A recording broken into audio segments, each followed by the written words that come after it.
How did Bruno Mars mix this authentic Latin sound with his modern pop production? Today I'm going to show you how to recreate this exact vibe right from your home studio. And it's going to sound like this.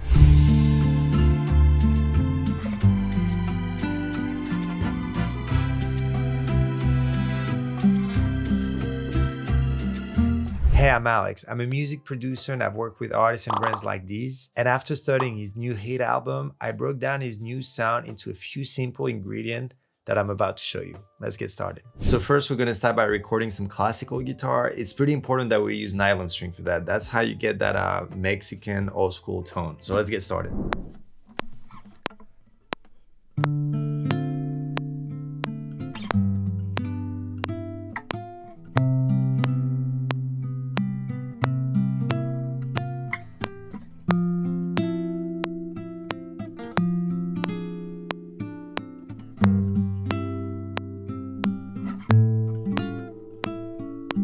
So something that's pretty important for this kind of guitar parts is that you want to have kind of like a melody embedded in it. So it's not just the chords, it's like the chords plus a little bit of extra melody on top. Here's the chord progression I used. And if that sounds a little too complicated, here's an alternate version that's a little simplified that will work and give you the same exact feeling. So for the guitar mixing, I kept it pretty simple, just some EQ here, cut a little bit of low mud and boost a little bit of presence, use some soothe to get rid of a little bit of some low mud as well. And then some very fast compression that's just gonna be very subtle and just take the peaks down. And then we get a little bit of more EQ and then some reverbs and delay and some tape machine. Honestly, it's just EQ compression and reverb, the classics. Works pretty well, check out how that sounds.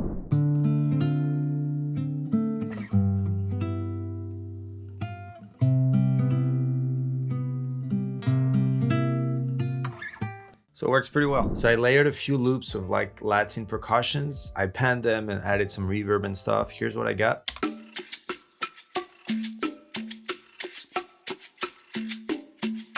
And so to work with that, I wanted to have a guitar that's a little more steady rather than the other one, which was like pretty flowy and didn't have like a set structure. So I re-recorded some new guitar, but for this one, I decided to double track it. So record it twice and hard pan each take. So one on the left, one on the right. And then I basically did the same processing with like compression, EQ, reverb. And so here's how that sounds.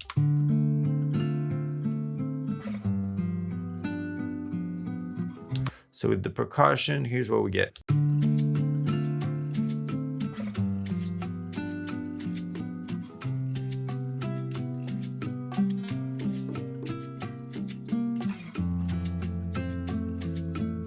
So it sounds pretty nice. The cool thing about that too is that when we're coming from the intro / verse with only one guitar and we get to that second half, it's gonna open and we're gonna get that wide stereo guitar feel. Check it out.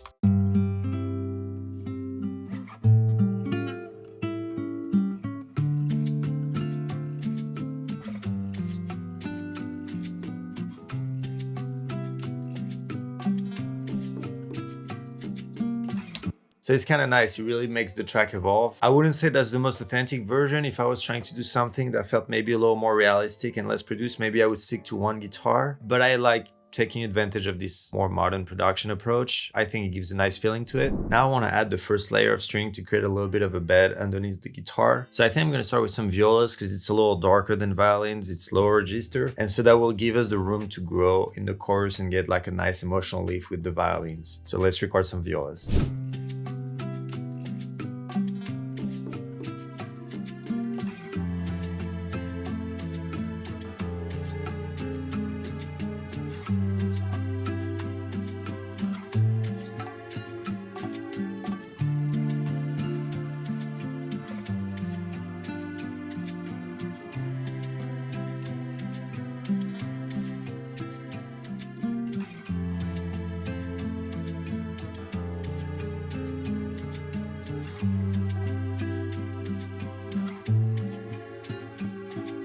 So now that we have the viola part, the most important thing when you do strings is to make sure you do some dynamic articulation. It's gonna make the violas, the strings in general, like go up and down in a much more natural and human way. So that's how you make it sound not too MIDI. So what we're gonna do is we're gonna play and record. I'm gonna automate that little knob here of dynamics to try to get like a natural expression with the violas. Let's try it.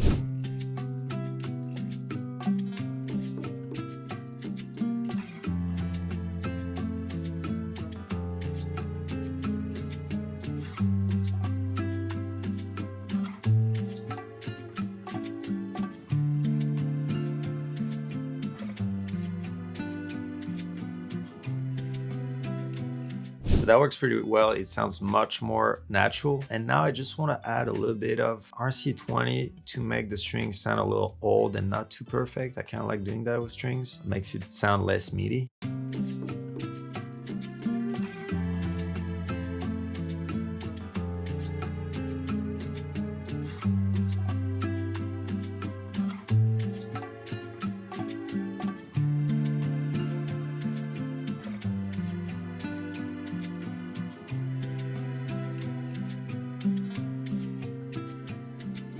Yeah, that sounds fairly realistic to me. It still needs a little bit of like fine tuning and stuff with the dynamic, especially the little crescendo lines going up. But yeah, this is pretty nice. Okay, now I think we have a pretty solid structure for the verse. So now let's move on to the chorus. So the first thing I want to do is to add some violins on top of the violas for that emotional lift.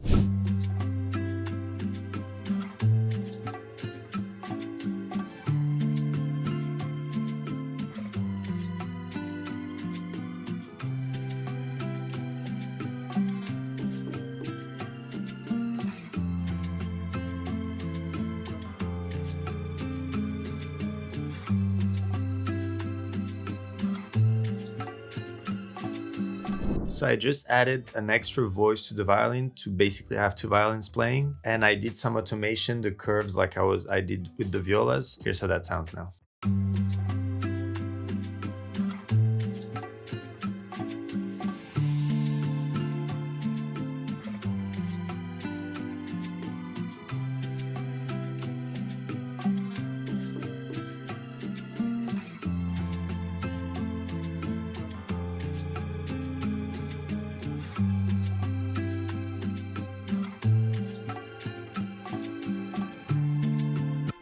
So now that we finished the strings, I just added some brass. So the brass, I went for trumpet and trombone. Pretty classic. I mean, I have a baritone here, but trumpet and trombone, very brassy sound. And what I did, I don't want the brass to be too present. I want to leave the spotlight for the strings. So I just have a few hits and pads. And I'm just doing some spread voicings, meaning I'm just spreading the chord. So this is just the chords that I'm playing on the guitar just spread out. And basically, I just do a few hits here and there, and then some like pads / crescendos. And that's about it. And then on the processing, I did some saturation, I did some RC20 to make it sound a little less meaty, a little OTT, brightness, a little bit of microshift. The reason I'm doing that is to kind of like make it less perfect in terms of timing and tuning, to kind of make it sound a little more human, because if it was a full brass section, it would be a little bit detuned and it wouldn't be that perfect. And then just a little bit of EQ, getting rid a little bit of the artificial highs and bringing out a little bit of these brassy frequencies. Check it out.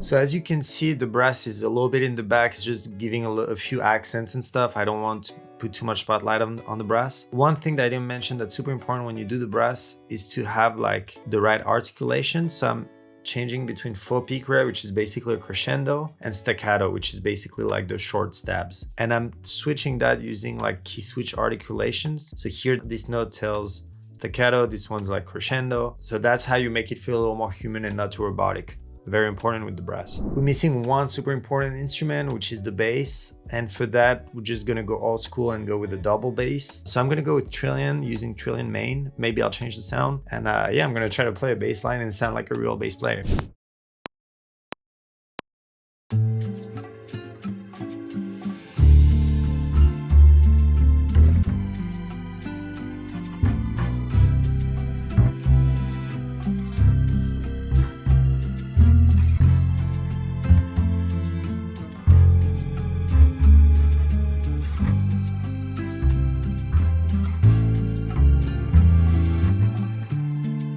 This is it. I think the song's ready for final playthrough. If you're an artist and you want to make music like that with me, hit the link in my description. It'll take you to my website where you can hear some of my work and you can fill out a form to see if we're a good fit to work together. And if you want to level up your production and get my direct feedback, hit the link in the description as well and check out my one-on-one mentorship. All right, here's the final track.